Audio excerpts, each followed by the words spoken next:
Seorang melarikan diri. Sementara Long Su sudah menyelinap di bawah mobil saat itu, melarikan diri dengan mobil pemadam kebakaran yang sedang bertugas, bahkan duduk dengan angku di mobil rekan-rekannya. Namun yang anehnya, dia malah tidak langsung melarikan diri, malah mengenakan jas dan sepatu kulit, muncul di kantor kepala penjara. Ternyata Long Su bukanlah pencuri langit, melainkan ahli pelarian yang diakui secara resmi, dan sampai saat ini, belum ada penjara yang mampu menahannya. Dan yang tak terduga adalah, selanjutnya, dia malah untukmu di depan layar.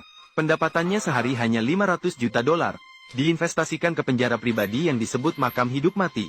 Dan ini, akan menjadi kegagalan terbesar dalam karir pelarian Long Su. Sang ahli pelarian terkejut.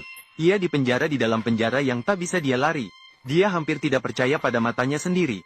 Sel penjara ini tidak hanya memiliki dinding kaca transparan di keenam sisinya. Penjaga bersenjata memantau setiap gerakannya. Bahkan dilengkapi dengan kamera 360 derajat yang bisa berputar. Bahkan pori-porinya pun terpantau dengan jelas oleh pusat pemantauan. Ini belum yang terburuk. Semua sel penjara dibangun menggantung. Keterampilannya dalam menggali lubang tidak bisa digunakan di sini. Yang lebih mengerikan adalah, seluruh penjara dikelola secara tertutup. Para narapidana di dalamnya tidak bisa membedakan siang dan malam. Lingkungan yang begitu keras membuat Dragon Uncle terkejut. Dan saat dia merasa sangat putus asa, pria yang seperti elang ini malah memberinya harapan. Arno langsung melihat bahwa Dragon Uncle istimewa. Bahkan dengan sukarela bertanya apakah Dragon Uncle butuh bantuan. Yang membuatnya terkejut adalah, namun Paman Long mengatakan bahwa dia hanya ingin pergi ke sel isolasi. Arno belum pernah melihat permintaan seperti ini. Baiklah.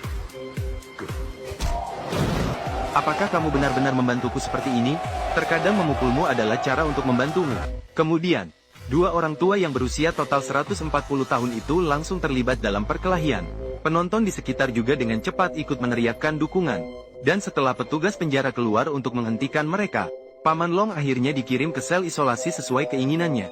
Namun yang tidak pernah terbayangkan olehnya adalah, sel isolasi di sini juga tidak biasa. Begitu masuk, sinar terang tiba-tiba menyilaukan matanya. Hampir membuat matanya yang terbuat dari titanium buta. Yang lebih mematikan adalah, suhu di sel isolasi juga semakin meningkat. Secara instan membuat Paman Long kesulitan bernapas dan detak jantungnya meningkat.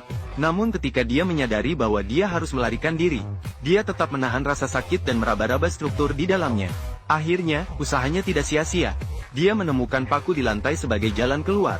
Namun demikian, jika tanpa alat, melarikan diri adalah mimpi yang tak terwujud.